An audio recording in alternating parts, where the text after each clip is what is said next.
불길한 징조로구나. 예로부터 쌍둥이는 나라를 둘로 찢는다 했다. 하나는 없던 아이가 되어야 한다. 알겠느냐? 중전의 울부짖음이 비단 이불을 찢었지만 상궁은 냉정히 아기를 낚아채 비단 보자기에 말아 문을 박차고 나가버렸습니다. 눈보라가 성문 밖을 삼키던 밤, 갓난 아기의 울음이 하얀 벌판 위로 툭 떨어졌습니다. 하나를 살리면 하나는 반드시 죽어야 한다. 그런데 말입니다. 20년 뒤, 궁궐 한복판에서 누군가 이렇게 외쳤답니다. 저 사내의 얼굴이 세자자와 똑같이 생겼다. 왕관을 뺏으려는 자와 지키려는 자, 과연 누가 진짜 주인이 될까요? 사연 시작 전 구독 한 번만 눌러주신다면 그곳으로 행운이 가득 깃들기를 바라겠습니다. 만물이 숨을 죽인 한밤중 경복궁의 거대한 기와지붕 위로 서리빨 같은 눈송이가 소리 없이 쏟아져 내렸더랍니다. 궁궐의 붉은 기둥 사이로 매서운 칼바람이 몰아치며 문창지를 두드리는 소리만이 산실청의 무거운 정적을 깨우고 있었지요. 촛불이 위태롭게 흔들리는 방 안에서 중전마마의 가쁜 숨소리가 잦아들 무렵 두 아기의 울음소리가 겹겹이 쌓인 담장을 넘어 울려 퍼졌더랍니다. 그때 병풍 뒤에서 어둠처럼 서 있던 장대비가 서늘한 안광을 빛내며 입술을 뗐지요. 이 무슨 요망한 변괴더냐. 하늘에 해가 둘일 수 없거늘 어찌 한 배에서 왕자가 둘씩이나 나온단 말이냐. 이건 축복이 아니라 나라를 망칠 저주로구나. 여봐라. 상궁들은 당장 물러가서 입을 닫아라. 만약 오늘 일을 밖으로 한마디라도 내뱉는 날엔 내 놈들 목숨은 물론이고 집안 씨를 말릴 것이니 그리 알아라. 장대비의 서슬퍼런 서술에 산실청 안의 공기는 얼어붙었고 상궁들은 고개를 조아린 채 뒷걸음질로 자취를 감추었더랍니다. 장대비의 신복인 늙은 내관이 소리 없이 다가와 갓 태어난 아기 중 하나를 핏빛 비단 보자기에 거칠게 감싸 안았지요. 그 보자기 안에는 정통성을 증명하는 영롱한 왕실 전용 옥패가 차가운 빛을 내뿜으며 함께 담겼더랍니다. 내관은 아기를 가슴에 품은 채 어둠이 깔린 성벽을 넘어 인적 없는 성문 밖 눈구덩이 앞에 멈춰 섰지요. 쯧쯧 어린 것이 하필 이런 무서운 밤에 태어나서 이 고생이냐. 얘야, 나를 원망하지 말고 너의 기구한 팔자를 원망하거라. 태어나지 말았어야 할 목숨이 억지로 세상에 나왔으니 어쩌겠느냐. 여기서 눈이나 붙이고 편히 가거라. 이것이 다 나라를 위한 일이니라. 내관은 일말의 가책도 없는 표정으로 아기를 차가운 눈바닥에 내던지고는 도포 자락을 휘날리며 황급히 어둠 속으로 사라졌더랍니다. 그때 산사로 향하던 노승월암이 사나운 눈보라를 뚫고 들려오는 가냘픈 울음소리에 발길을 멈춰 세웠지요.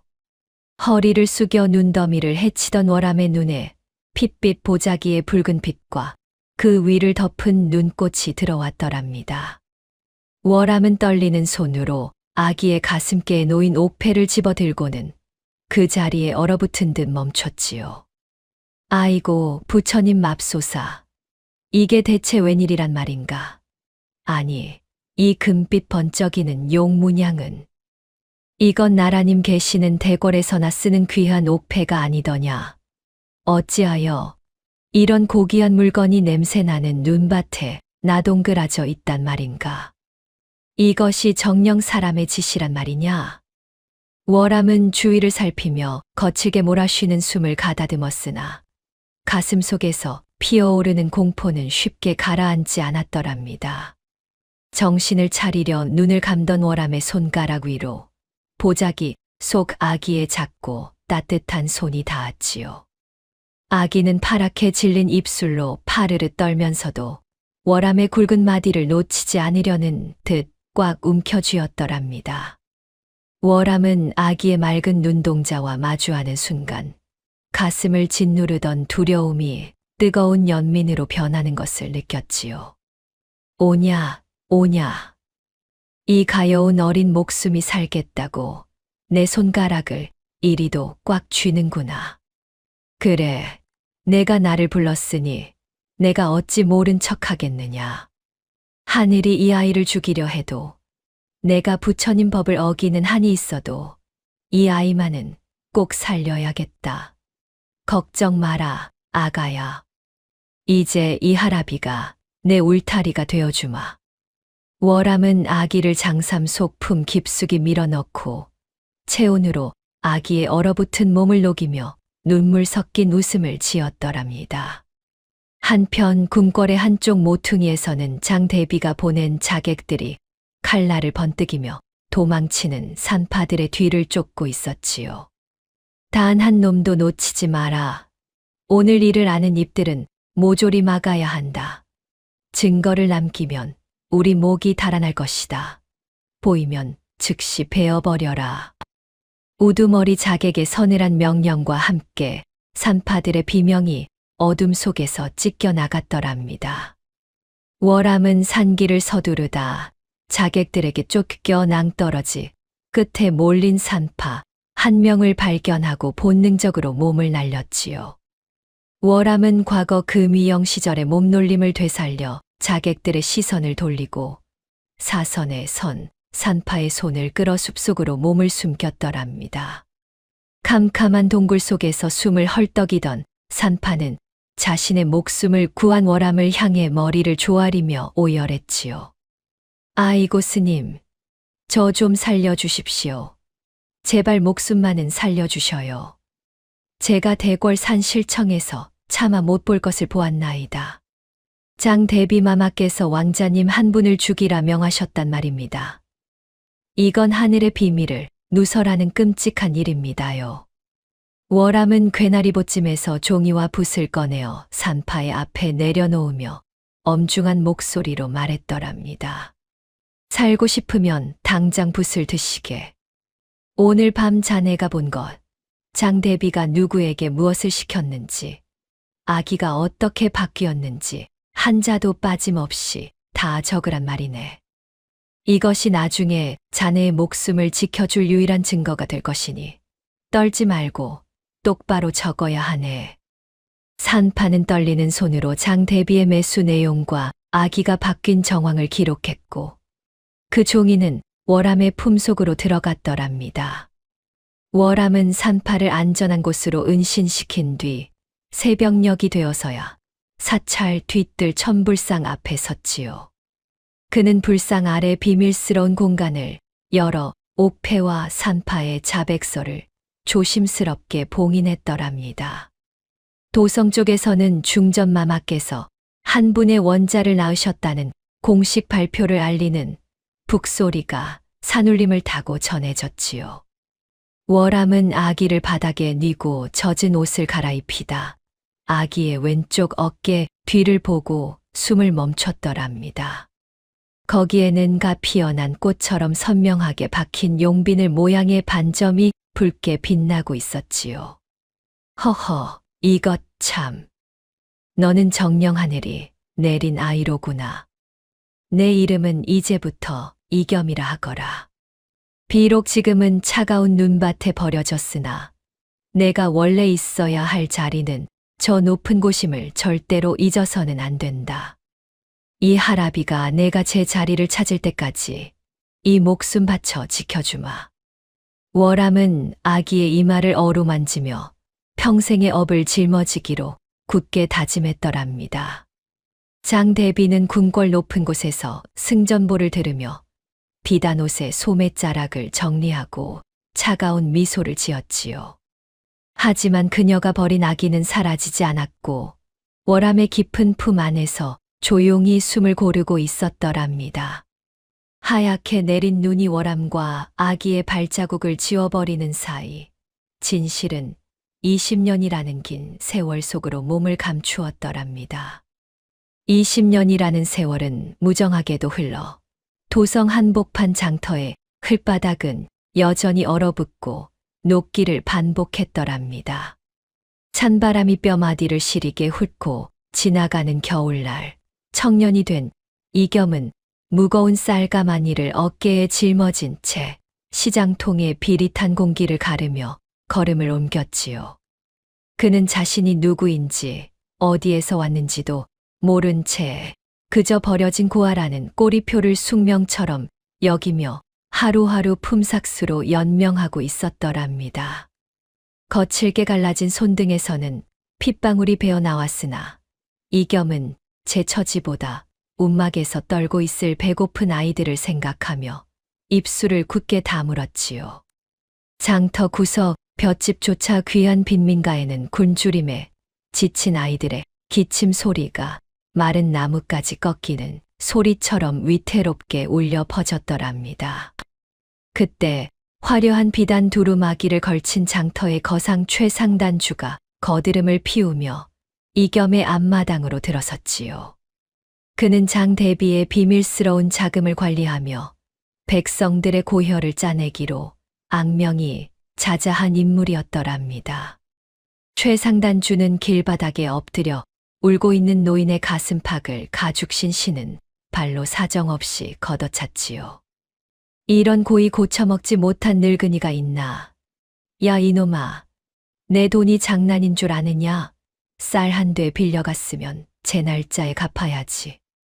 어디서 넙죽 엎드려 울기만 해. 못 갚겠으면 저기 구석에서 떨고 있는 내 손녀딸이라도 내놔야 할 것 아니냐.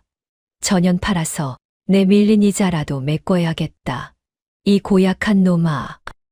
노인은 바지가랑이를 붙잡고 애걸했으나 최상단주의 눈동자에는 오직 돈에 대한 탐욕만이 서리빨처럼 서려 있었더랍니다. 이겸은 지고 있던 짐을 내팽개치고 성큼성큼 다가가 최상단주의 앞을 가로막아 섰지요. 분노가 치밀어 오를 때마다 나타나는 습관대로 이겸은 오른손으로 자신의 왼쪽 어깨를 강하게 움켜쥐었더랍니다. 거 좀 너무한 것 아니요. 당신 눈에는 저 노인이 사람으로 안 보인단 말이오? 고작 쌀 한 돼 때문에 천륜을 끊고 어린아이를 팔아넘기려 하다니. 당신이 그러고도 사람 대접받을 자격이 있소. 당장 그 더러운 발 치우지 못하겠소. 이겸의 목소리가 장터의 공기를 서늘하게 가르자 최상단주는 비열한 웃음을 지으며 품 안에서 누런 종이 한 장을 꺼냈지요. 허허, 요놈 봐라. 어디서 굴러먹던 뼈다귀냐. 내 놈이 아주 의리가 철철 넘치는구나. 정 그리 가엾거든 내 놈이 이 노역 문서에 지장을 찍거라. 내 몸뚱이를 나한테 팔면 저 늙은이 평생 빚은 내 싹 다 없던 걸로 해주마. 어떠냐? 말로만 떠들지 말고 내 목숨 걸고 장담할 수 있겠느냐? 이겸은 떨리는 손으로 인장을 찍었고 그날 밤부터 최상단주의 거대한 쌀 창고를 지키는 노예나 다름없는 처지가 되었더랍니다. 기름 냄새 가득한 등잔불 아래에서 먼지 쌓인 쌀가마니를 정리하던 이겸은 우연히 괴짝 틈에 끼어있던 가짜 장부들을 발견했지요. 그 안에는 백성들의 채무를 위조하여 재산을 몰수한 기록과 궁궐로 흘러들어간 거액의 뇌물 명단이 빼곡히 적혀 있었더랍니다. 아니, 이게 다 뭐란 말이냐. 멀쩡한 사람들 재산을 이렇게 가짜로 가로채다니. 이놈들이 대궐에 바친 돈이 다 우리 백성들 피눈물 아니더냐. 사람 목숨을 쌀알 세듯 하는 자들이 법을 논하고 정치를 하다니. 에라이, 이놈의 세상이 미쳐 돌아가는구나. 내 오늘 이 더러운 꼴을 그냥 두고 볼 수 없다. 이겸은 분노로 몸을 떨며 옆에 있던 횃불을 장부 더미 위로 가차 없이 던졌더랍니다. 붉은 불꽃이 거짓으로 가득한 종이 조각들을 집어삼키며 무섭게 타오르기 시작했지요. 창고 밖에서 기척을 느낀 호위무사들이 들이닥치자 이겸은 가장 핵심적인 증거가 담긴 장부 한 권을 품에 넣고 창살을 부수며 몸을 날렸더랍니다. 최상단주는 불타는 창고를 보며 짐승처럼 소리를 질렀고 즉시 관아의 이겸을 세상을 어지럽히는 방화범으로 고발했지요. 저놈 잡아라. 내 창고 다 태워먹은 저 천하의 불안당 놈을 당장 잡아오란 말이다. 산채로 잡아와서 가죽을 홀랑 벗겨버릴 테다. 저놈 놓치면 너희 놈들 목숨도 없을 줄 알아라.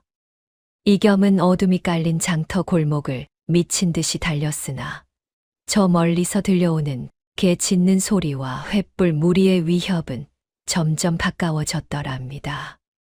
그는 숨을 헐떡이며 뒤를 돌아보았으나 그곳에는 자신이 머물던 작은 움막까지 불길에 휩싸여 연기를 뿜어내고 있었지요. 세상에, 내게 남은 것이라곤 오직 이 비루한 몸뚱이뿐인데 그마저도 허락지 않는단 말이냐. 죄 지은 놈들은 뜨거운 방구들에서 잠자고 왜 죄 없는 우리만 이렇게 쫓겨 다녀야 하냔 말이다. 억울하다. 정말 억울해서 못 살겠다. 이겸은 억울함에 가슴을 치며 마을 사람들의 신고를 피해 칠흑 같은 숲길로 몸을 던졌더랍니다.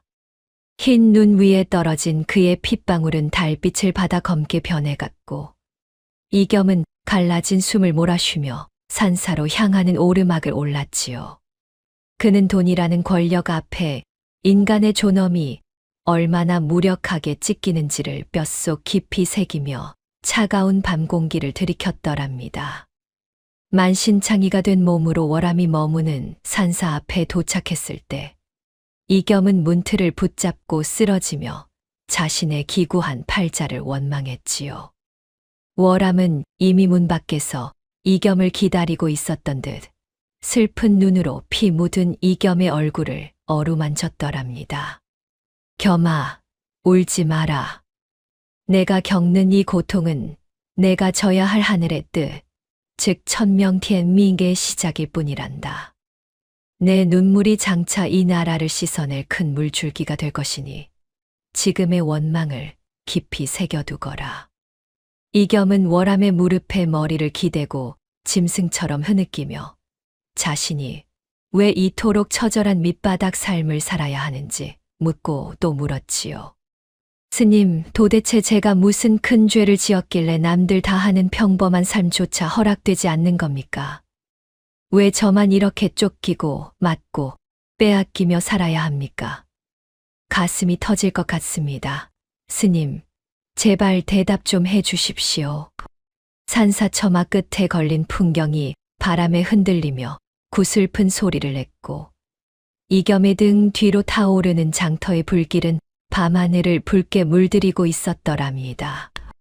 모든 것을 잃고 도망자가 된 청년의 가슴 속에 세상에 대한 거대한 분노와 진실을 향한 갈망이 불꽃처럼 피어오르기 시작했더랍니다. 월암은 정신을 잃고 쓰러진 이겸을 방 안으로 황급히 들이고는 화롯불 위에 약초 물을 올리며 이겸의 해진 옷매무새를 매만졌더랍니다.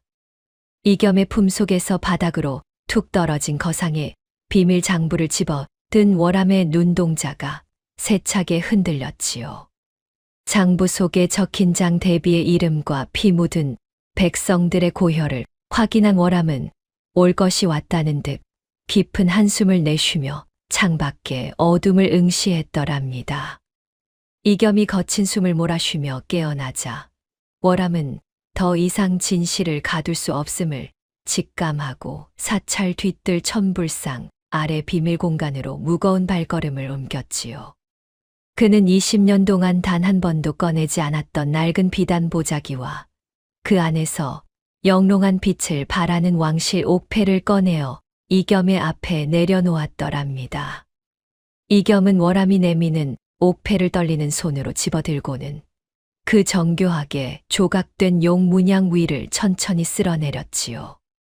손가락 끝에 닿는 차가운 옥의 감촉이 마치 오래된 기억의 문을 두드리는 듯하여 이겸은 소름이 돋는 것을 느꼈더랍니다. 스님, 아니. 이게 대체 어찌 된 일입니까? 제가 밤마다 식은땀을 흘리며 꿈속에서 보았던 그 무서운 용 문양이 어째서 여기 스님 손에 들려 있는 것이냐? 이 말입니다.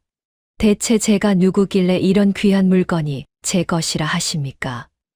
제발 숨기지 말고 말씀 좀 해보십시오.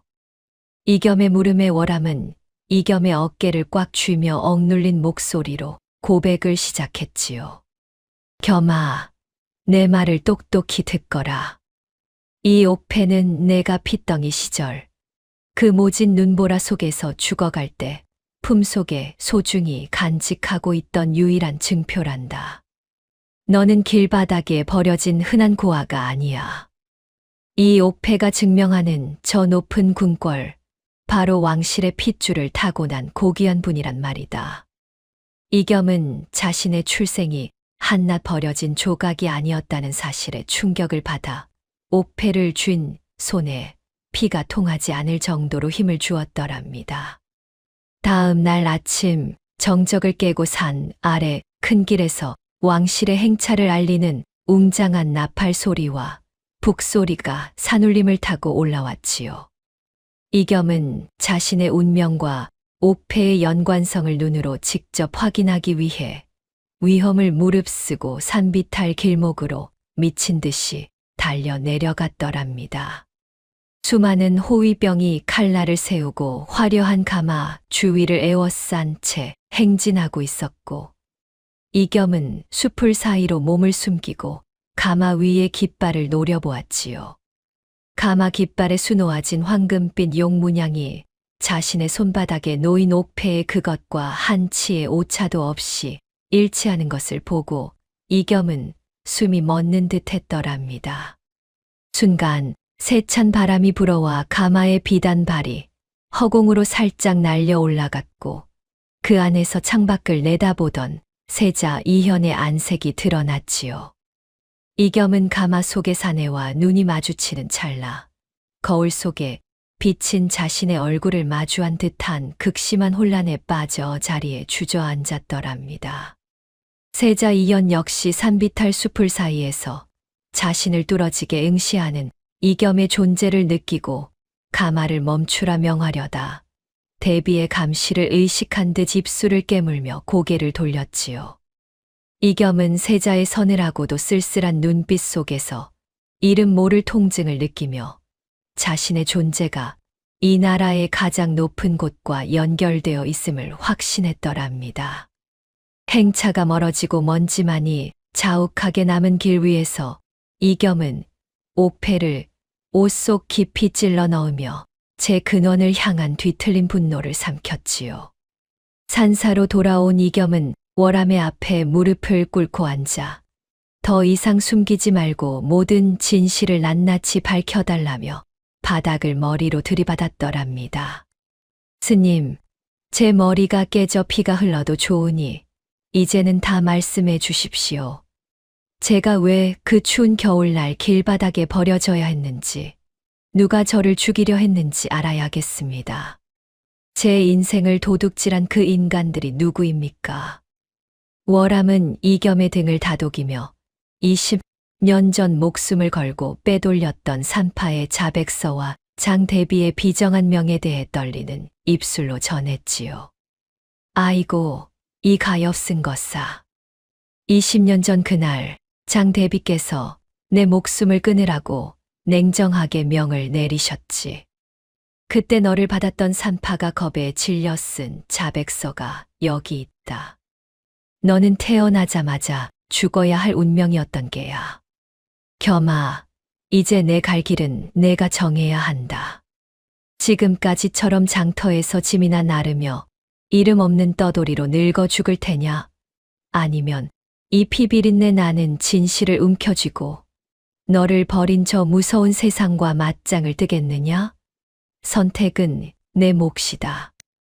이겸은 월암의 말에 대답 대신 옥패 위로 흐르는 차가운 달빛을 응시하며 자신의 인생을 송두리째 앗아간 자들을 향한 서늘한 복수를 다짐했더랍니다. 제 자리를 뺏고 저를 죽이려 했던 자들, 절대로 가만두지 않겠습니다. 제가 누구인지, 왜 눈밭에서 피눈물을 흘려야 했는지 전하께, 아니 온 세상에 똑똑히 알리고 말 것입니다. 이제 더 이상 도망치지 않겠습니다, 스님. 그는 자신이 원래 누구였는지, 그리고 왜 눈밭에 버려져야만 했는지 세상이 다 아는 날을 만들겠다며 월암의 앞에서 굳게 맹세했지요. 산사의 풍경 소리가 다시금 조용히 울려 퍼지는 가운데 이겸은 이제 도망자가 아닌 자신의 자리를 되찾기 위한 첫걸음을 떼기로 마음먹었더랍니다. 도성 한편 묵향이 은은하게 감도는 필사장의 낡은 문을 열고 들어선 이겸은 자신의 거친 신분을 숨긴 채 조심스레 붓을 잡았더랍니다. 평생 무거운 가마니만 짊어지던 투박한 손마디가 붓대를 쥐자 처음에는 낯설게 떨렸으나 이겸은 종이 위에 떨어지는 먹물의 검은 빛에 마음을 누르며 가쁜 숨을 고르곤 했지요. 필사장의 주인은 이겸이 베껴 쓴 문장들을 유심히 살피더니 감탄 섞인 목소리로 이겸의 어깨를 툭 치며 껄껄 웃음을 터뜨렸더랍니다. 여보게, 자네 정체가 대체 뭔가? 장터에서 무거운 짐이나 나르던 사람 손이 어쩌면 이리도 귀한 글씨를 써낸단 말인가. 글자 하나하나가 살아 움직이는 것 같네 그려. 자네는 흙바닥에서 썩을 인재가 아니야. 대궐에 내로라 하는 선비들이 자네 글씨를 보면 아마 기가 팍 죽어버릴 걸세. 허허허, 우리 필사장에 복덩이가 굴러 들어왔어. 이겸은 주인의 칭찬에 어색한 미소를 지으며 먹물로 검게 물든 자신의 손가락 끝을 내려다보았고 태어나 처음으로 사람 대접을 받는다는 생각에 가슴 한구석이 뭉클해졌더랍니다. 아이고, 주인 어른. 당치도 않으십니다. 저같이 근본도 모르는 놈이 쓴 글자를 좋게 봐주시니 그저 몸둘 바를 모르겠습니다. 하루 세끼 밥 굶지 않으려고 눈에 불을 켜고 베껴 쓴 것뿐인데 이리 귀하게 여겨주시니 제 평생 이런 날이 다 있나 싶어 눈물이 날 것 같습니다. 그저 고맙고 또 고맙습니다. 이겸은 고개를 숙이며 대답했지만 손끝에 닿는 매끄러운 종이의 감촉과 방안을 가득 채운 고요함이 마치 꿈결처럼 달콤하게 느껴졌지요. 그 즈음 궁궐에서는 세자 이현이 부왕의 엄한 명을 받들어 도성 안 백성들의 고단한 삶을 살피기 위해 남몰래 민가로 나설 채비를 갖추었더랍니다. 비단 도포를 벗고 수수한 선비 차림으로 변복한 세자 이현은 호위무사들을 멀리 떼어놓은 채 우연히 묵향에 이끌려 이겸이 일하는 필사장의 문턱을 넘었지요. 이겸은 마침 창가에 앉아 따스한 봄볕을 등진 채 정갈하게 서책을 베끼는데 열중하고 있었고 세자 이현은 그런 이겸의 뒷모습에서 묘한 이질감을 느끼며 멈춰 섰더랍니다. 바람에 날린 종이 한 장이 세자 이현의 발치에 떨어지자 이겸은 무심코 고개를 돌려 세자 이현과 시선을 정면으로 마주했지요. 그 짧은 찰나 두 사람의 가슴 속에서는 이유를 알 수 없는 정체 모를 통증이 칼날처럼 날카롭게 스쳐 지나갔더랍니다. 이겸은 세자 이현의 눈동자를 보는 순간 자신의 심장이 얼어붙는 듯한 오한을 느꼈고 자신도 모르게 오른손으로 왼쪽 어깨를 강하게 움켜쥐며 신음했지요. 세자 이현 역시 심장이 찢어지는 듯한 동요를 억누르며 불안한 듯 자신의 가끈을 끊임없이 만지작거렸더랍니다. 이상하구나. 정말 이상해. 저 사내의 얼굴을 본 순간 왜 내 심장이 방망이질을 치는 것일까? 마치 얼음장 같은 찬바람이 내 몸을 훑고 지나가는 것만 같구나. 저 사내가 대체 누구길래 내 안의 깊은 곳에서 죽을 것 같은 비명이 들린단 말이냐. 도망치고 싶다. 당장 이곳을 벗어나지 않으면 내 자리가 사라질 것만 같아. 세자 이현은 이겸에게 다가가려다 솟구치는 두려움에 발길을 돌렸고, 이겸은 멀어지는 세자 이현의 뒷모습을 보며 가슴 속에 고인 눈물을 삼켰더랍니다. 이겸은 다시 붓을 잡았으나 한 번 흔들린 마음은 쉽게 가라앉지 않았고, 이대로 진실을 묻고 조용히 사람답게 살 수 있을까 하는 달콤한 유혹에 흔들렸지요. 하지만 궁궐 깊은 곳에서는 장대비가 비밀스러운 첩보를 듣고는 비단보에 쌓인 날카로운 칼날을 갈 듯 잔인한 계획을 세우기 시작했더랍니다. 장대비는 찻잔을 든 손가락을 천천히 돌리며 20년 전 눈밭에 버렸던 그 아이의 잔상이 도성에 나타났다는 보고에 차가운 안광을 빛냈지요. 끈질긴 목숨이로구나. 20년 전 눈구덩이에 처박았을 때 벌써 저승으로 갔어야 할 놈이 감히 살아 돌아와? 내 눈이 살아있는 한 그 놈이 이 궁궐 땅을 밟게 두지 않을 것이다. 여봐라. 그 놈을 찾아내어 이번에는 뼈 조각 하나 남기지 말고 처리해라. 세상에 없어야 할 물건은 당장 치워버리는 것이 답이니라. 필사장의 창밖에는 화창한 봄볕이 내리쬐고 먹냄새가 향긋했으나 그것은 다가올 거대한 피바람을 가리기 위한 얇은 비단막에 불과했더랍니다. 이겸은 자신의 손에 묻은 먹물을 씻어내며 평온한 일상이 계속되길 기도했지만 하늘은 그에게 허락된 평화가 얼마 남지 않았음을 예고하듯 먹구름을 불러 모았지요.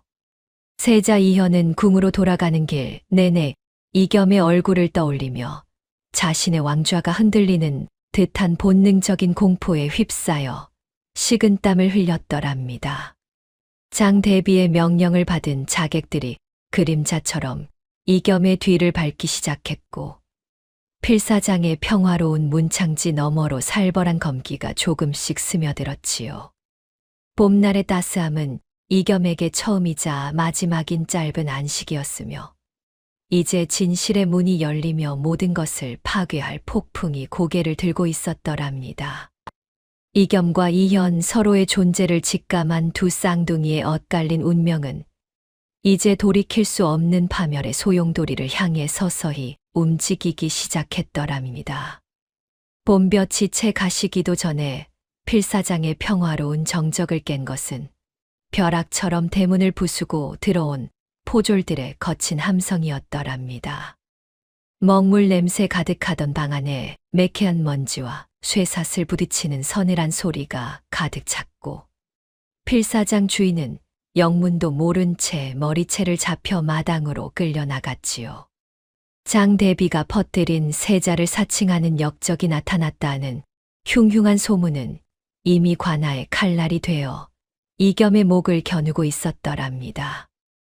이겸은 당황하여 주인 어른의 앞을 가로막았으나 포졸들이 휘두른 몽둥이에 어깨를 엇맞고 차가운 흙바닥 위로 처박히고 말았지요. 이 더러운 역적놈아, 내 놈 상판대기가 세자 저하를 조금 닮았다고 감히 하늘을 속이려 들어 내 놈이 죽으려고 환장했구나. 오냐, 오늘 내 놈의 그 가증스러운 입동량을 영원히 닫게 해주마. 여봐라, 이 놈을 짐짝처럼 굴려 묶어서 당장과 나로 끌고 가라. 토를 다는 놈은 그 자리에서 베어버릴 것이니 그리 알아라. 포졸의 호통에 이겸은 입술을 피가 나도록 깨물며 억울함을 삼켰으나 거친 밧줄은 이미 이겸의 몸을 옥죄며 살을 파고들었더랍니다. 관아 마당으로 끌려온 이겸의 앞에는 탐욕스러운 눈빛의 수령이 형틀에 앉아 이겸을 벌레 보듯 내려다보고 있었지요. 수령은 옆에 놓인 고문 도구들을 만지작거리며 장대비의 하수인들이 미리 일러준 대로 이겸을 압박하기 시작했더랍니다. 쯧쯧 생기기는 멀쩡한 놈이 어쩌다 이런 대역죄에 발을 들였느냐. 에잉, 시끄럽다. 내 놈 품속에 숨겨둔 그 옥패, 그게 어디 내 놈 같은 천한 짐꾼한테 어울리는 물건이더냐? 당장 내놓지 못할까? 어허, 요놈 보게. 입술만 꽉 깨물면 다냐? 여봐라. 저 놈의 등짝이 걸레 조각이 될 때까지 사정없이 내리쳐라. 진실을 말할 때까지 멈추지 마라. 이겸은 결박된 팔에 힘을 주며 고개를 치켜들었으나 수령의 신호에 따라 곤장이 이겸의 등 위로 사정없이 내리쳐졌지요. 사또, 제발 제 말을 좀 들어보십시오. 제가 무슨 죄를 지었길래 이토록 모진 고초를 겪어야 한단 말입니까? 이 옥패는 제가 훔친 것이 아니라 제 목숨과도 같은 물건입니다. 법이라는 것이 어찌하여 죄 없는 백성의 등골을 부수고 진실을 말하는 자의 입을 막는단 말이오. 억울합니다. 사또, 정말 억울해서 못 살겠습니다. 이겸의 절규는 공원 메아리가 되어 관아 담장을 넘지 못했고 구경하던 백성들은 혹여 불똥이 튑까 두려워 숨을 죽인 채 눈길을 돌렸더랍니다. 이겸은 매질에 찢겨 나가는 살점의 고통보다 자신을 사람으로 대해주던 필사장 주인이 영모 연로라는 죄목으로 고초를 겪는 모습에 더 큰 치욕을 느꼈지요. 주인 어른은 이미 실신하여 바닥에 쓰러져 있었고 수령은 비열한 미소를 지으며 이겸의 품속을 뒤져 깊이 숨겨두었던 옥패를 빼앗아 들었더랍니다. 오호라, 이것 보게나. 빛깔 한 번 참으로 영롱하구나. 이런 보물이 어찌 이런 시궁창 같은 놈 품에서 나왔을꼬. 이건 분명 어디 왕실 창고라도 털어낸 게 분명해. 아니면 정말로 역적질을 하려고 미리 준비한 것이거나. 여봐라. 이놈을 당장 지하 감옥 깊숙한 곳에 쳐넣어라. 아무도 만나게 해서는 안 된다. 이 옥패는 내가 직접 조사할 것이니 그리 알아라. 이겸은 빼앗긴 옥패를 향해 손을 뻗었으나 포졸들의 발길질에 채여 머리가 돌바닥에 부딪히며 정신이 아득해졌지요. 그는 차가운 감옥 바닥으로 끌려가며 법이라는 것이 백성을 지키는 울타리가 아니라 권력자의 칼날임을 뼈저리게 깨달았더랍니다. 한편 궁궐에서는 이현이 관아의 보고를 듣고는 자신의 방 안에서 초조하게 발걸음을 옮기고 있었지요. 그는 자신과 똑같은 얼굴을 한 이겸이 고통받고 있음을 알면서도 장 대비의 섰을 퍼런 감시 때문에 선뜻 나서지 못하는 자신의 비겁함에 몸을 떨었더랍니다. 아, 정말 내가 이리도 못난 놈이었단 말이냐. 저 사내는 나 때문에 저리 피를 흘리고 있는데 나는 이 화려한 옷 아래 숨어서 벌벌 떨고만 있구나. 만약 저 자가 죽으면 정말로 내 왕좌는 안전해지는 것일까? 아니지. 내 양심이 평생 나를 괴롭힐 텐데. 이게 무슨 가짜 평화란 말이냐. 무섭구나. 정말 무서워. 하늘은 어찌하여 우리를 이토록 잔인하게 만드셨단 말인가. 이현의 자주 섞인 독백은 어두운 방 안을 떠돌았고 그는 끝내 관아로 향하는 문을 열지 못한 채 주저앉아 눈물을 흘렸더랍니다. 감옥 안의 이겸은 쇠창살 틈으로 비치는 희미한 달빛을 보며 억울하게 죽어간 수많은 백성의 비명이 환청처럼 들리는 것을 느꼈지요. 그는 부러진 손가락 마디를 쥐어짜며 벽면에 피로 쓴 듯한 글귀들을 하나하나 읽어 내려가며 분노를 다졌더랍니다. 법이 백성을 지키지 못하면 그건 이미 법이 아니라 깡패의 칼날이다. 내 오늘 여기서 억울하게 죽을지언정 저들의 위선과 더러운 짓거리를 만천하에 알리고야 말겠다. 두고 봐라. 내 반드시 살아서 이 담장을 넘고 말 것이니. 이겸의 눈에는 눈물 대신 서늘한 안광이 서렸고 그는 자신의 목숨이 장 대비의 소나귀에 노란하게 두지 않겠노라 다짐하며 이를 악물었지요. 관아 마당에 흩뿌려진 이겸의 피는 달빛을 받아 검게 변해갔고 이제 정의는 간 곳 없이 탐욕의 광기만이 도성을 뒤덮고 있었더랍니다. 이른 새벽 도성 한복판에는 밤사이 내린 서리보다 더 차갑고 날카로운 장 대비의 명령이 되어 골목마다 나붙었더랍니다. 역적의 피가 장터에 섞였으니 이를 숨겨주는 자는 삼족을 멸할 것이요 고발하는 자에게는 천금을 내리리라. 방문 앞에 모여든 백성들은 겁에 질린 눈으로 서로를 경계하며 한때 이겸이 나누어 주었던 온정 따위는 까맣게 잊은 채 침을 뱉었지요. 장 대비는 궁궐 높은 곳에서 이 소문을 비단실처럼 엮어 도성 전체를 올가매었고 민심은 이제 이겸을 영웅이 아닌 재앙의 씨앗으로 여기게 되었더랍니다. 시정자배들은 술잔을 기울이며 이겸의 출신을 비하했고 여인들은 아이들의 눈을 가리며 역적의 이름이 닿지 않게 서둘러 길을 재촉했지요. 햇살은 눈부시게 쏟아졌으나 도성의 공기는 얼음장보다 더 차갑게 식어 이겸이라는 이름 석자를 공포와 증오의 낙인으로 바꾸어 놓았더랍니다. 이겸은 감옥에서 풀려나 비틀거리는 걸음으로 장터에 들어섰으나 그를 맞이한 것은 정겨운 인사 대신 사정없이 날아오는 돌덩이와 오물이었지요. 이 역적놈아, 내 놈 때문에 우리 필사장이 풍비박산 나고 주인이 끌려갔으니 어찌 감히 이곳에 발을 들인단 말이냐. 한때 이겸에게 형님이라 부르며 따르던 시장 청년은 이겸의 얼굴에 마른 흙을 뿌리며 분노 섞인 야유를 보냈더랍니다. 이겸은 찢어진 옷자락을 여미며 나는 역적이 아니요. 그저 진실을 밝히려 했을 뿐이란 말이요. 라고 절규했으나 사람들의 함성에 그의 목소리는 묻히고 말았지요. 어디를 가도 소문이 칼날이 되어 이겸의 앞길을 막아섰고 한때 그를 사람으로 대해주던 밥집 할멈조차 이겸을 보자마자 바가지를 내던지며 문을 걸어 잠갔더랍니다.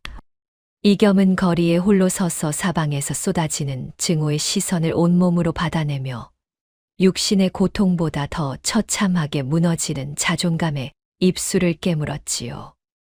이겸은 어둠이 깔린 골목 끝 낡은 담벼락에 몸을 기대고 앉아 차가운 손바닥으로 마른 세수를 하며 깊은 탄식을 내뱉었더랍니다. 내가 진짜로 나쁜 사람인 것인가? 나의 존재가 정녕 이들에게 이토록 큰 죄가 된단 말이냐.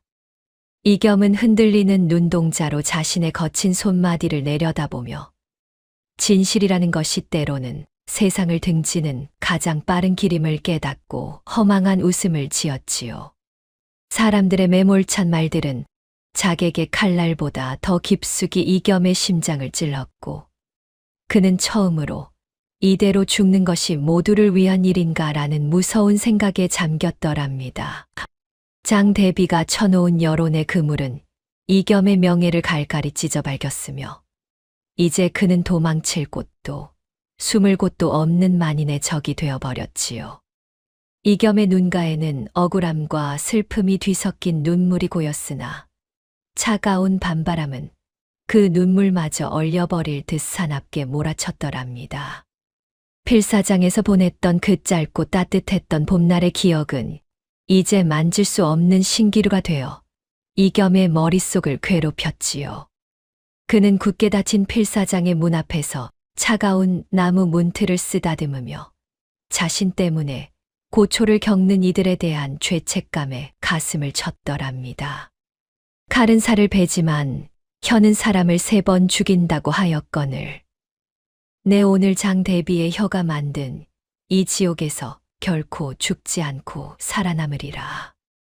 이겸은 주먹을 꽉 쥐며 서늘한 안광을 빛냈으나 골목 저편에서 들려오는 포졸들의 발소리에 다시금 어둠 속으로 몸을 숨겨야 했지요.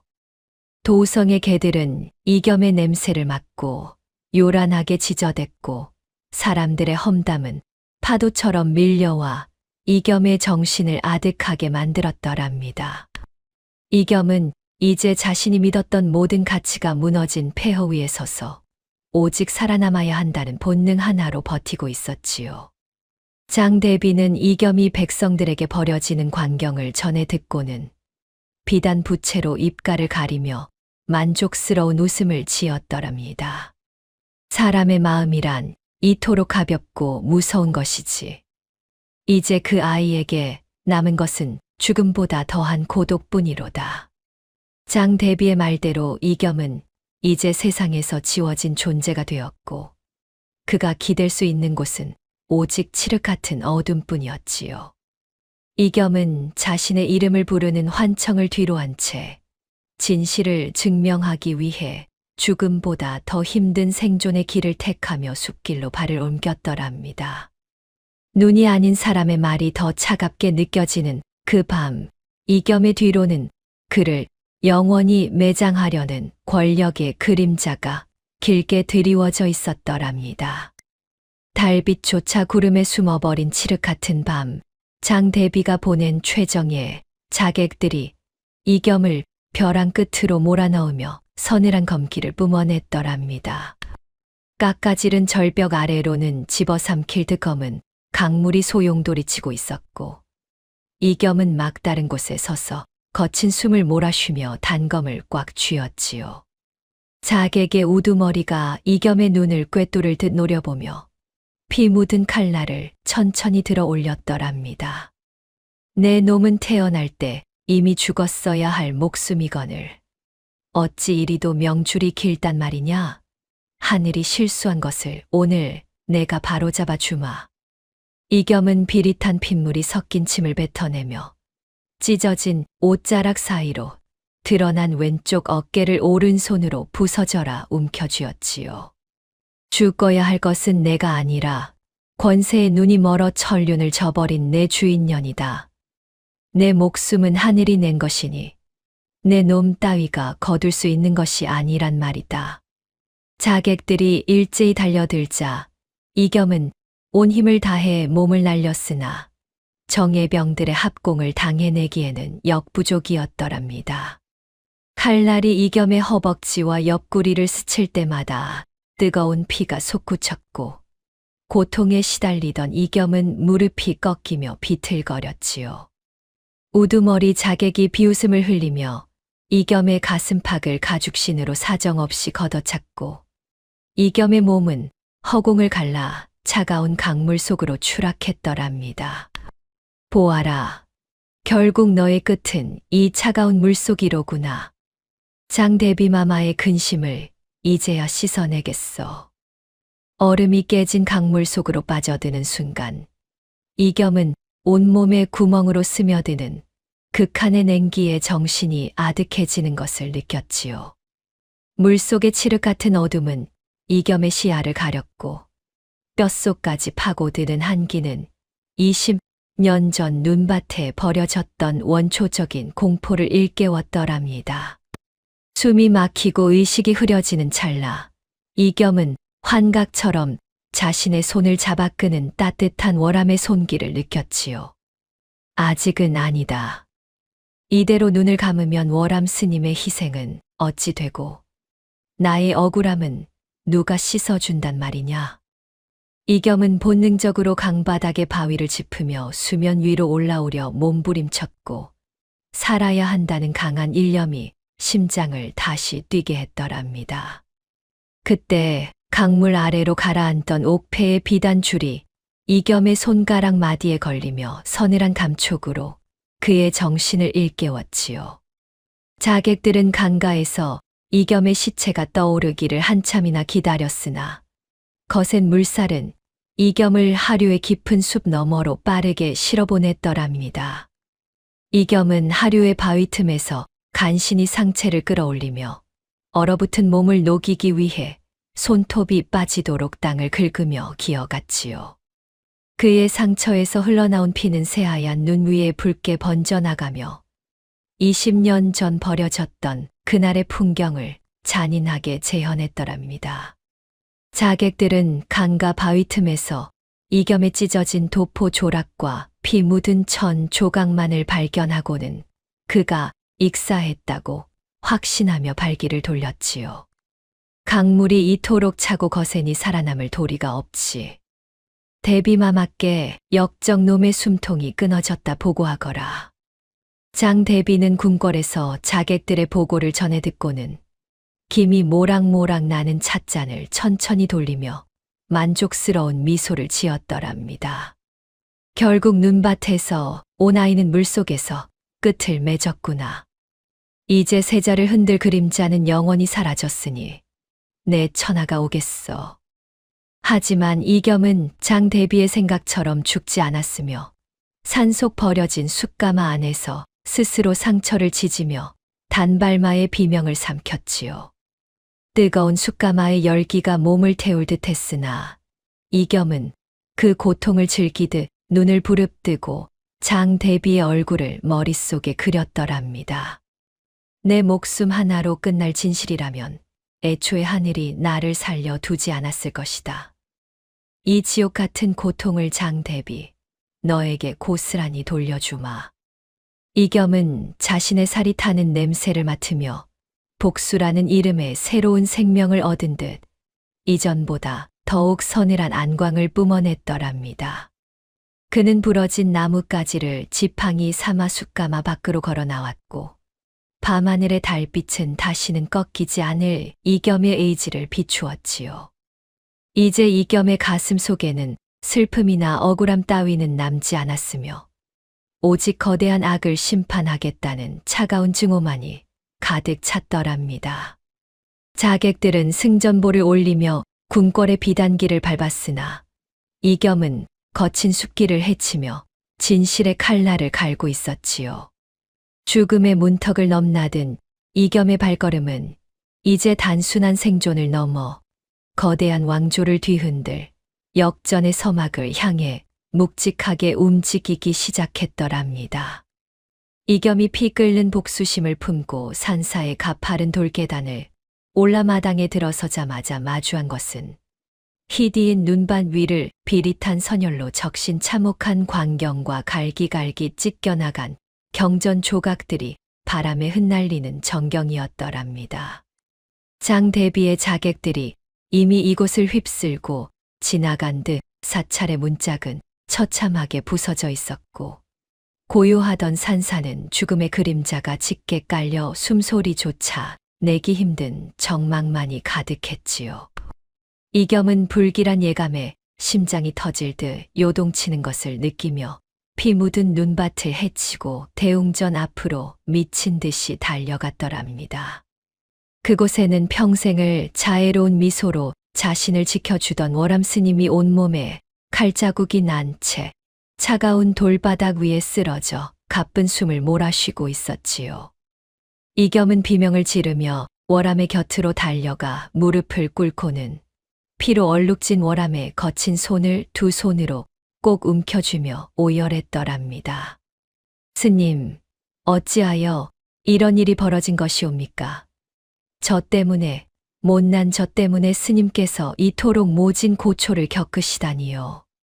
이겸의 절규의 월암은 흐릿해지는 눈동자를 간신히 들어 이겸의 얼굴을 바라보며 떨리는 오른손을 내밀어 이겸의 뺨을 어루만졌더랍니다. 월암은 품속 깊이 감춰두었던 낡은 금패 하나를 꺼내 이겸의 손바닥 위에 올려놓았는데 그것은 과거 그가 왕실을 호위하던 금이영 출신이었음을 증명하는 증표였지요. 겸아, 울지 마라. 나는 오늘에서야 20년 전 너를 눈밭에 버리려 했던 나의 비겁한 죄를 씻으려 하는 것뿐이란다. 월암은 고통을 참으려 입술을 피가 나도록 깨물며 자신이 장 대비의 명을 받들어 아기를 죽이려다 끝내 살려냈던 그날의 피비린내 나는 진실을 나직한 목소리로 전했더랍니다. 월암은 마지막 남은 기력을 짜내어 대웅전 뒤뜰에 우뚝 솟은 천불상의 세 번째 불상을 가리키며 그곳에 장 대비를 파멸시킬 마지막 열쇠가 숨겨져 있음을 알렸지요.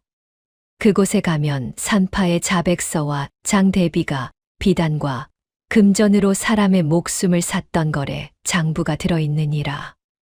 그것이 내가 누구인지 세상에 증명해 줄 유일한 등불이 될 것이야.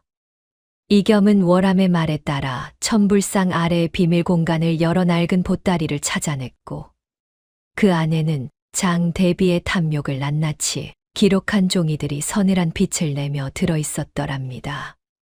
그때 산사 아래에서 자객들의 거친 발소리와 칼날 부딪히는 소리가 다시금 들려오며 죽음의 기운이 사찰을 포위하기 시작했지요. 월암은 이겸의 옷소매를 강하게 잡아당기며 어서 뒷산 숲길을 통해 도성, 안지하, 연잎의 집단으로 몸을 숨기라고 엄중히 꾸짖었더랍니다. 너는 살아서 진실의 등불이 되어야 한다. 나 같은 늙은 죄인의 목숨은 오늘 여기서 이 불길과 함께 사라지는 것이 마땅한 업보로다. 월암은 옆에 놓여있던 촛대를 쓰러뜨려 사찰의 비단 커튼에 불을 붙였고 순식간에 치솟은 불길은 월암과 이겸 사이를 가로막는 뜨거운 장벽이 되었지요. 이겸은 불길 너머로 보이는 월암의 평온한 미소를 보며 가슴이 찢어지는 고통에 어깨를 움켜쥐었으나 스님의 마지막 뜻을 저버릴 수 없어 눈물을 머금고 어둠 속으로 몸을 던졌더랍니다.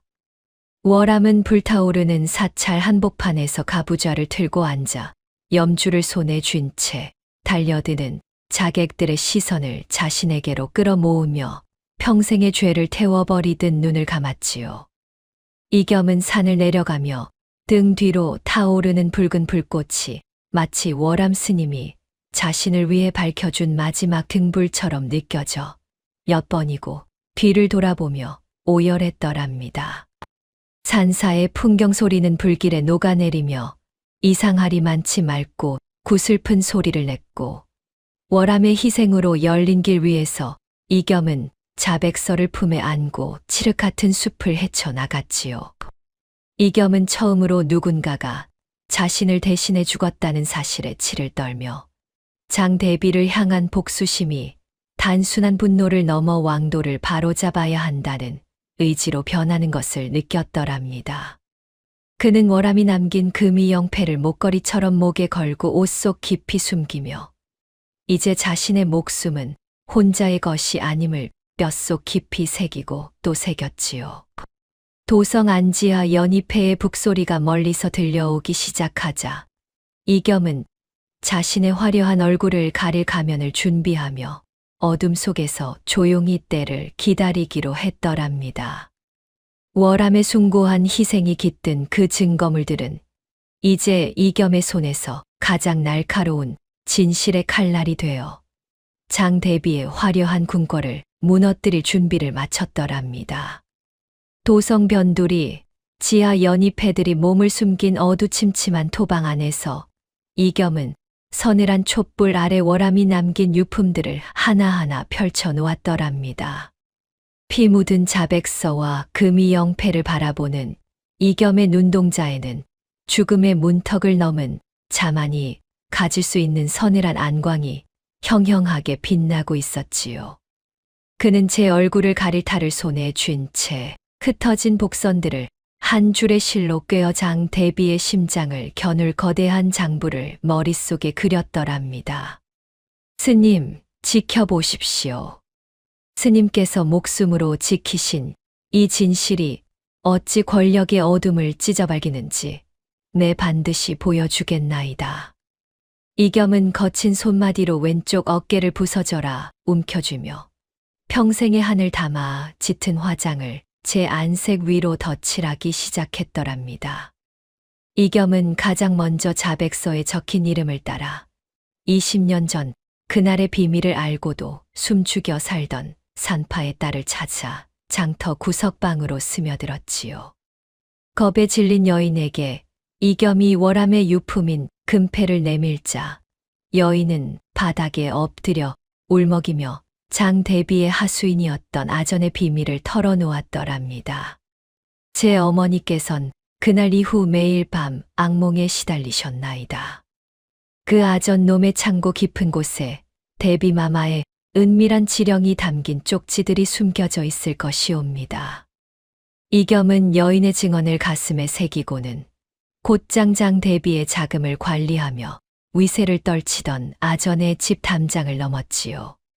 그는 아전의 목에 서늘한 단검을 들이대고 장 대비와의 금전 거래가 적힌 비자금 장부를 빼앗아 들고는 유령처럼 사라졌더랍니다.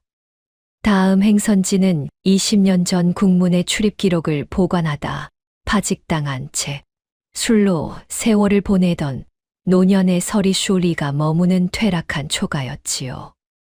술 기운에 절어있던 서리는 이겸의 용안을 마주하는 순간 사발을 떨어뜨리며 20년 전 눈보라 속에서 보았던 그 아기를 떠올리고는 사지르르 떨었더랍니다. 자네, 아니 저하, 살아계셨구먼요. 내 차마 불태우지 못하고 벽장 깊숙이 숨겨둔 그날의 출입 기록 조각이 여기 있나이다.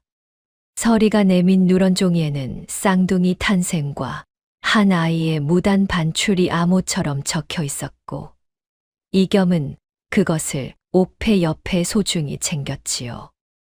이겸은 이제 증거의 조각들이 하나가 되었음을 느끼며 궁중잔치가 열리는 밤 연희패의 일원이 되어 대궐에 금지된 문턱을 넘었더랍니다.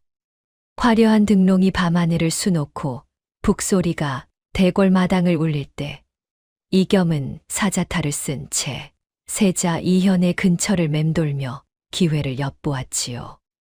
잔치가 무르익고 세자 이현이 잠시 땀을 닦으려 연회장 뒤편 그늘진 복도로 물러나자 이겸은 그림자처럼 그의 뒤를 쫓아갔더랍니다. 이현이 소매자락을 걷어 올리며 의복을 갈무찰 때 이겸은 세자의 어깨 뒤편에 선명하게 박힌 용비늘 모양의 반점을 제 눈으로 똑똑히 확인했지요. 이겸의 심장은 거대한 북소리처럼 요동쳤고 그는 자신이 가진 반점과 똑같은 형상을 보며 비로소 쌍둥이라는 비극적인 진실을 온몸으로 받아들였더랍니다. 아, 정녕 저 자가 나의 형제였단 말인가. 우리를 찢어놓은 것은 하늘이 아니라 한 여인의 뒤틀린 탐욕이었구나. 이겸은 탈 속에서 억눌린 신음을 삼키며 이제 복수가 단순한 개인의 원한을 넘어 왕통을 바로잡는 대의임을 깨닫고 눈빛을 고쳐 잡았지요. 이현은 이유 없는 오한에 몸을 떨며 주위를 살폈으나 이겸은 이미 어둠 속으로 몸을 숨겨 다음 수를 준비하고 있었더랍니다. 궁궐 깊은 곳에 장대비는 자객들이 실패했다는 불길한 예감을 느끼며 처음으로 얼굴빛이 파랗게 질린 채 손가락 끝을 파르르 떨었지요. 이겸은 이제 자신이 모은 장부와 자백서 그리고 출입 기록이 장 대비의 목을 죄는 단단한 올가미가 되었음을 확신했더랍니다. 그는 사자탈을 벗어 던지고 맨 얼굴로 밤하늘을 올려다보며 이제는 방랑하는 짐꾼이 아닌 진정한 왕의 위엄을 갖추어 나갔지요. 진실은 큰 소리로 외치지 않아도 종이 한 장의 힘으로 천하를 뒤집는 법. 대비, 당신이 쌓은 모래성이 무너질 시간이 왔소. 이겸은 월암의 금패를 가슴팍으로 강하게 누르며 이제 복수는 칼이 아닌 진실의 증거들로 완성될 것임을 스스로에게 다짐했더랍니다. 도성의 연희패 동료들은 이겸의 눈빛에서 풍기는 범상치 않은 기운에 압도되어 말 한마디 없이 그를 향해 깊이 머리를 조아렸지요. 장 대비의 권세 아래 숨죽여 지내던 의로운 세력들이 하나둘 이겸의 주위로 모여들기 시작했고 폭풍 전야의 긴장감이 대궐을 덮었더랍니다.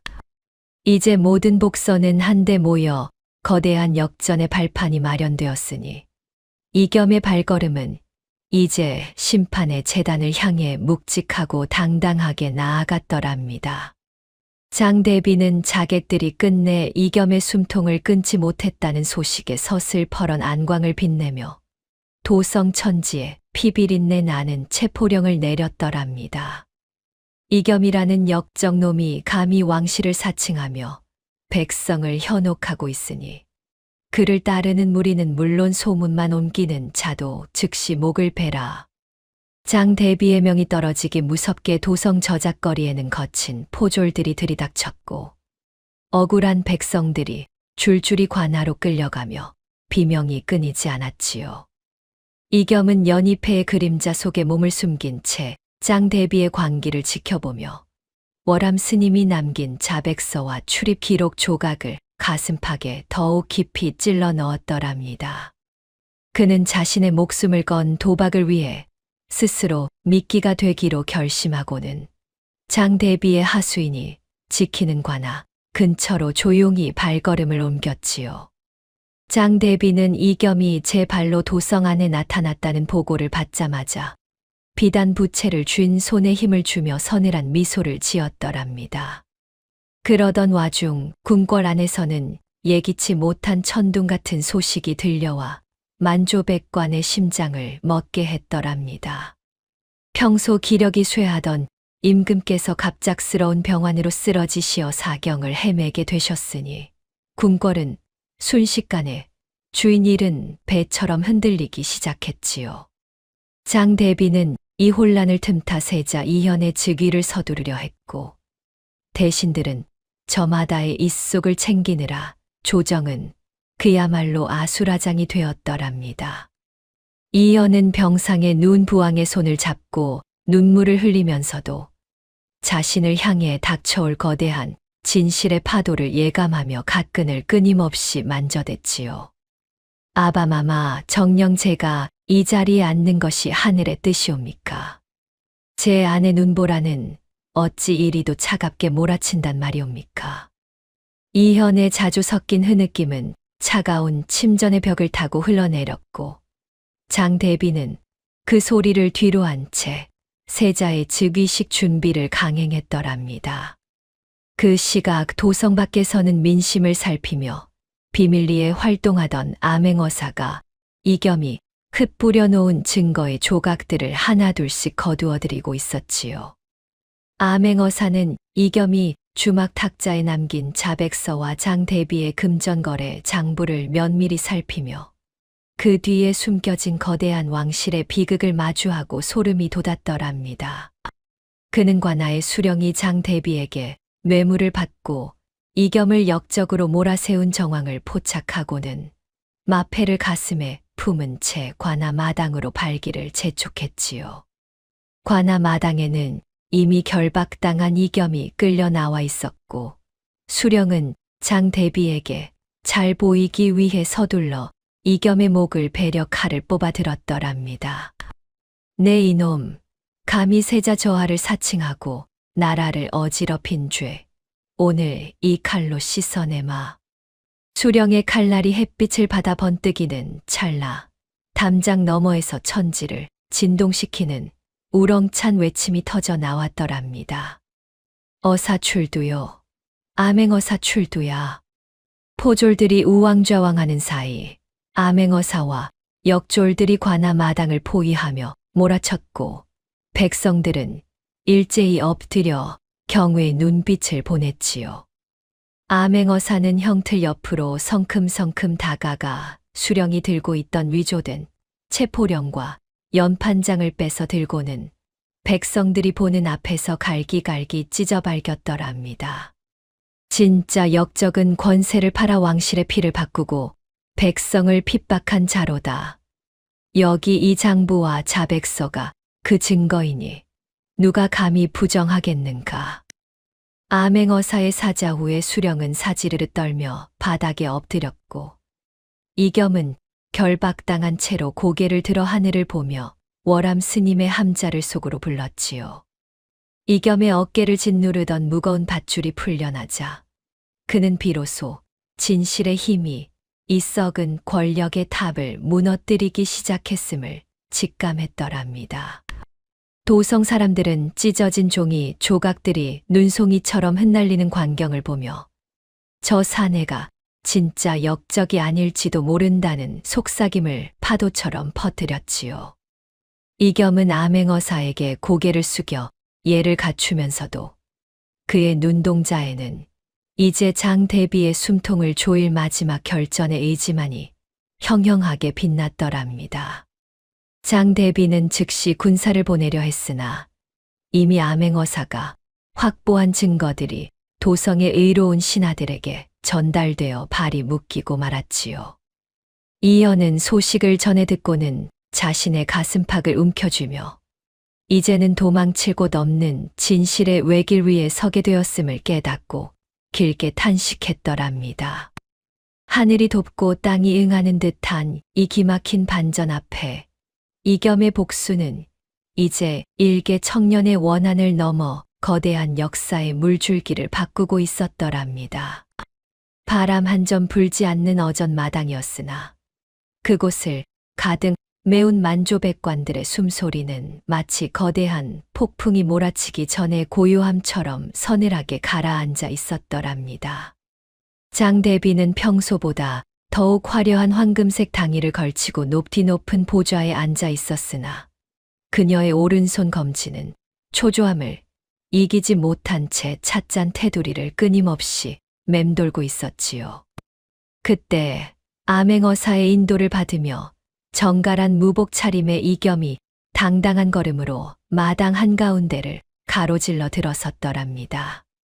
이겸의 눈빛은 이미 죽음을 넘어선 자의 결연함으로 가득 찼고 그의 가슴팍에는 월암 스님이 목숨과 맞바꾼 자백서와 금전 장부가 묵직하게 자리 잡고 있었지요. 장 대비는 이겸의 얼굴을 마주하는 순간 20년 전 눈밭으로 보냈던 그 아이의 망령을 본 듯 얼굴빛이 하얗게 질려 부채를 쥔 손을 부르르 떨었더랍니다. 암행어사가 품 안에서 장 대비의 죄상을 낱낱이 기록한 자백서와 살생부를 꺼내 들고는 대궐이 떠나갈 듯 장엄한 호령을 내질렀지요. 만조백관은 들으라. 여기 이 자백서에는 대비마마께서 왕실의 혈통을 바꾸기 위해 산파를 매수하고 진실을 아는 자들을 무참히 도륙한 살생의 기록이 고스란히 적혀 있노라. 암행어사가 내던진 종이들이 어전 바닥에 흩뿌려지자 신하들은 저마다 그 장부 속에 적힌 자신들의 이름과 매물 기록을 확인하고는 사지르르 떨며 바닥에 엎드렸더랍니다. 장 대비는 마지막 남은 위엄을 쥐어짜며 보좌에서 일어나 소리를 질렀지요. 닥쳐라.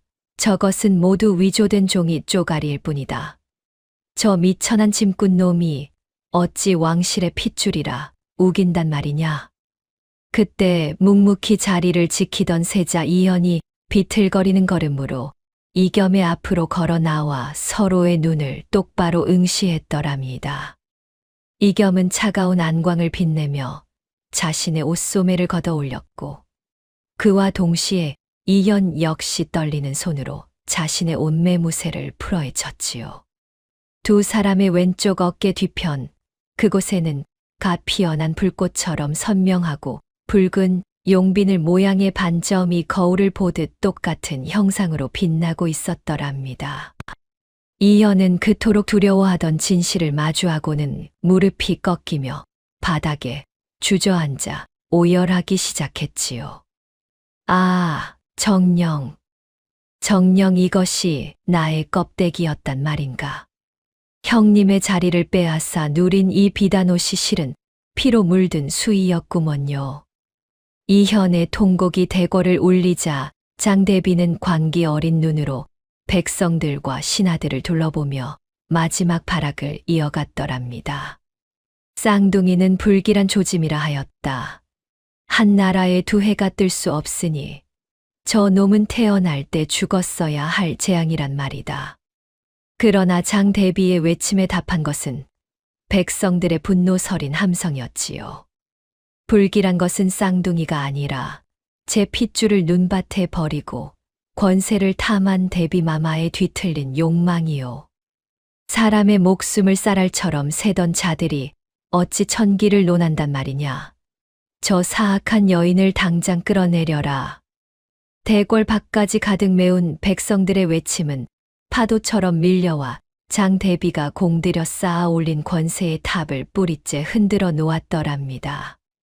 이겸은 장 대비를 향해 한 걸음씩 다가가며 평생 어깨를 짓누르던 원망의 무게를 담아 서늘하게 일갈했지요. 당신이 눈밭에 버린 아기는 죽지 않았소. 그날의 추위가 나를 단단한 칼날로 키웠고 오늘 그 칼날이 당신의 목줄기를 겨누고 있는 것이오. 이겸의 말에 장대비는 기력이 다한 듯 보좌 뒤로 무너져 내렸고 그녀의 머리에 꽂혀 있던 화려한 봉황 비녀가 돌바닥에 떨어져 산산조각 났더랍니다. 의금부관원들이 들이닥쳐 장대비의 당의를 거칠게 벗겨내고 평민의 거친 옷으로 갈아입히려 하자 대비는 넋이 나간 듯 허공을 향해 알 수 없는 비명을 질렀지요. 한때 세상을 호령하던 그녀의 손가락은 이제 찻잔이 아닌 차가운 쇠사슬을 부여잡고 비참하게 떨리고 있었더랍니다. 이현은 자신의 머리에 쓴 익선관을 벗어 이겸의 발치에 내려놓으며 죄스러운 눈물로 이겸의 신발 등을 적셨지요. 형님, 저를 죽여 그간의 한을 푸십시오. 이 자리가 누군가의 피눈물 위에 세워진 것인 줄 알면서도 눈을 감았던 저 또한 죄인이옵니다. 이겸은 오열하는 이현의 어깨를 강하게 쥐며 복수심보다 더 깊은 연민의 눈빛으로 동생의 얼굴을 가만히 내려다보았더랍니다.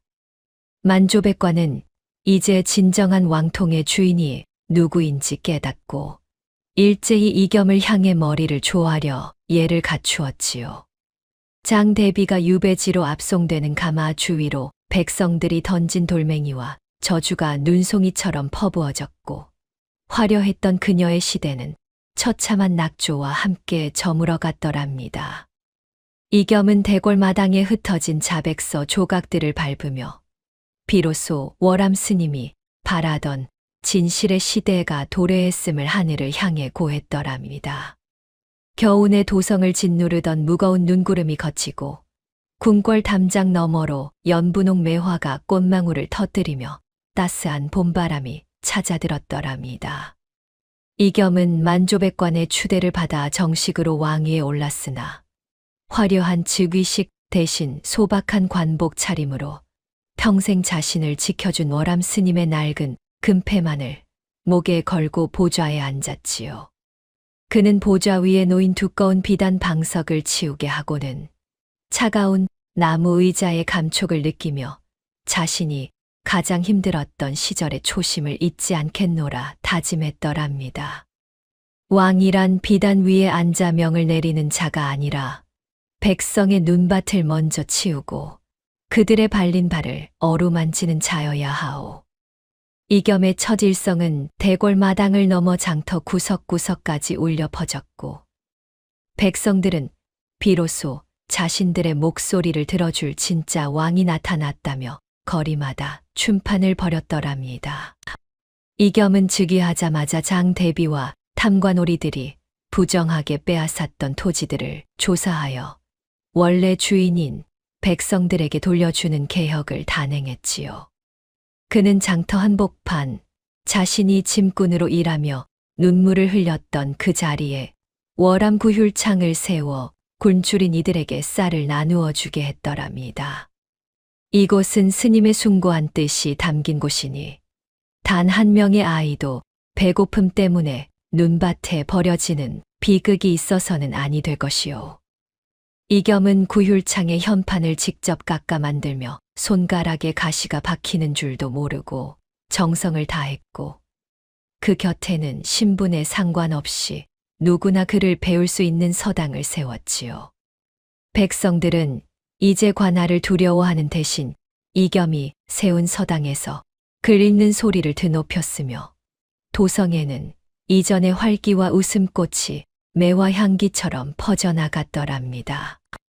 왕좌에서 물러난 이현은 스스로 평민의 옷을 입고 이겸의 곁에 남아 궁중의 복잡한 예법과 정치를 보필하는 가장 든든한 조력자가 되었더랍니다. 이현은 이제 밤마다 자신을 괴롭히던 눈보라, 소각이 울음소리가 멈춘 것을 느끼며 처음으로 깊은 잠자리에 들 수 있게 되었지요. 두 형제는 해 저무는 저녁이면 궁궐 후원의 매화나무 아래 앉아 월암 스님이 즐겨 마시던 투박한 차를 나누며 서로의 고충을 보듬었더랍니다. 형님, 제 자리가 원래 형님의 것이었음을 인정하는 순간 제 안의 지옥이 비로소 무너졌나이다. 이제야 사람답게 숨을 쉬는 듯하옵니다. 이현의 진심 어린 고백에 이겸은 동생의 어깨를 가만히 두드리며 비극으로 시작된 형제의 인연을 따뜻한 천륜으로 다시 엮어나갔지요. 한편 머나먼 유배지로 쫓겨난 장대비는 화려한 당에 대신 거친 삼배옷을 걸친 채 매일 밤 환청처럼 들려오는 아기 울음소리에 시달리며 노년을 보냈더랍니다. 그녀는 자신이 쌓아 올린 탐욕의 탑이 무너진 자리에서 홀로 늙어가며 비단 찻잔 대신 흙 묻은 사발에 담긴 맹물을 마시며 지난 날을 후회했지요. 마을 사람들은 그녀가 한때 나라를 호령하던 대비였다는 사실을 알면서도 누구 하나 동정의 눈길을 보내지 않았으며 그녀의 이름은 권세의 허무함을 가르치는 경계의 대상이 되었더랍니다. 장대비는 창밖의 매화 향기를 맡으며 자신이 버린 그 아기가 만들어낸 따뜻한 봄을 시기하듯 바라보았으나 그녀에게 허락된 것은 오직 차가운 유배지의 정적뿐이었지요.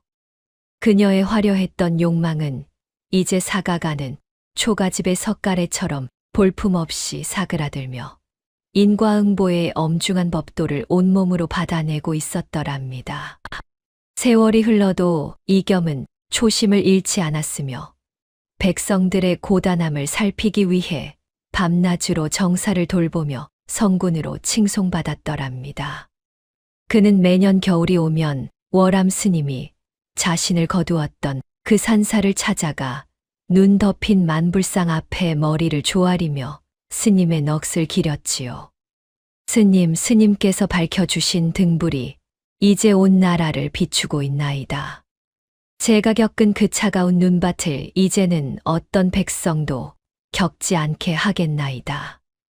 이겸의 눈가에는 월암을 향한 그리움의 눈물이 고였으나 그 눈물은 이제 슬픔이 아닌 감사의 의미로 빛나고 있었더랍니다. 도성의 전기수들은 이 기막힌 쌍둥이 형제의 이야기를 노래로 만들어 전국 팔도에 퍼뜨렸고 사람들은 그 이야기를 들으며 진실과 정의의 소중함을 가슴에 새겼지요. 매화꽃이 눈송이처럼 흩날리는 어느 봄날, 이겸은 궁궐마당에 모인 아이들에게 손수떡을 나누어 주며 그들의 머리를 쓰다듬었더랍니다. 아이들의 맑은 웃음소리가 대궐을 가득 채우자 이겸은 비로소 자신이 버려졌던 그 눈밭이 진정한 축복의 땅이었음을 깨달았지요. 왕이란 권세를 누리는 자가 아니라 백성의 눈물을 닦아주는 종이 되어야 함을 내 죽는 날까지 잊지 않으리라. 이겸의 다짐은 봄바람을 타고 온 나라로 퍼져나갔고 그가 다스리는 나라에는 더 이상 억울한 눈물도 비정한 버려짐도 존재하지 않았더랍니다. 눈밭에서 시작된 처절한 운명은 이렇게 만인이 평등하게 웃는 영원한 복락의 전설로 완성되어 오래도록 사람들의 기억 속에 따스하게 남게 되었더랍니다. 자, 시청자 여러분, 눈보라 치던 시린 눈밭에서 시작된 이겸의 긴 여정이 드디어 매화꽃 흩날리는 따뜻한 봄날로 끝을 맺었습니다. 90분이라는 긴 시간 동안 이들과 함께 울고 웃으며 끝까지 자리를 지켜주셔서 진심으로 고맙습니다. 우리네 인생도 가끔은 앞이 보이지 않는 모진 겨울 같을 때가 있지요. 하지만 오늘의 이야기처럼 진실을 잃지 않고 묵묵히 걷다 보면 결국 하늘이 돕고 땅이 응하여 찬란한 봄이 찾아오는 법입니다. 억울하고 고달픈 기억은 오늘 이 이야기에 모두 실어보내시고 이제는 이겸이 맞이한 그 따뜻한 봄볕만을 가슴에 가득 담아가시길 바랍니다. 오늘의 이야기가 당신의 마음에 작은 울림을 드렸다면 앞으로도 따뜻하고 행복한 이야기들로 찾아뵐 수 있도록 구독과 좋아요를 눌러주세요. 그리고 사연의 주인공을 위한 따뜻한 말씀도 댓글로 부탁드립니다. 당신의 오늘이 인생 최고의 하루가 되길 응원하겠습니다. 감사합니다.